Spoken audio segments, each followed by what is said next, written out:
A proposal to rebrand a stretch of South Broadway in Denver, currently known as Antique Row, is underway. The stretch of South Broadway, roughly between I-25 and Evans, has seen many changes, including a growing number of stores that sell marijuana. 9 News reporter Jonathan Gonzalez is along South Broadway. And Jonathan, if some businesses get their way, the area could soon be called something else. That's right, Adele. The area could soon be called the Green Mile, which among pot users is kind of what the area has been called for a while now. And that's all being debated right now at a meeting between pot shop owners and antique store owners. The antique stores say, hey, we were here first. We've been here for decades. It is Antique Row. That's what we named it. While the pot shop owners, many of them are saying, hey, we're here too now, and it's time for a name change. This area has been branded and called Antique Row for about the last 40 years.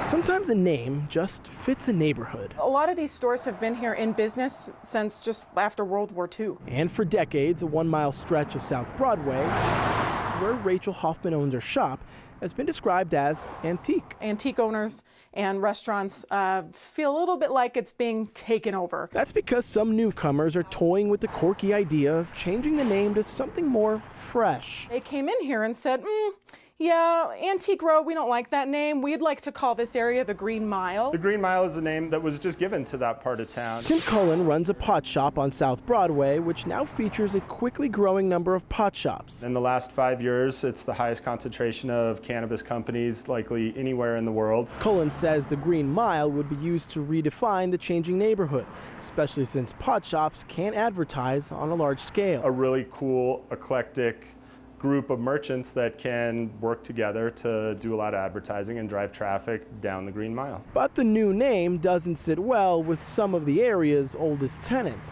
Something other than the Green Mile or Broadsterdam, I think will be okay.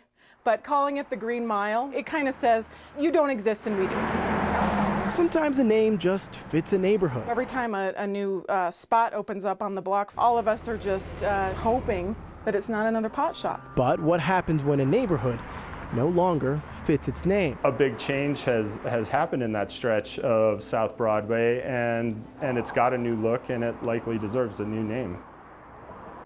Now, not all the stores in the area are just pot shops or antique stores. There's a lot of different kinds of places, and those places say they want a name that's kind of more generic or inclusive of all the different kinds of stores. So they've thrown out just the Row or like the South Broadway shopping district, but of course the cool people would call it Sobo. Sobo. I was trying to come up with something that kind of blended the two. Maybe that is it. All right, Jonathan, thanks so much.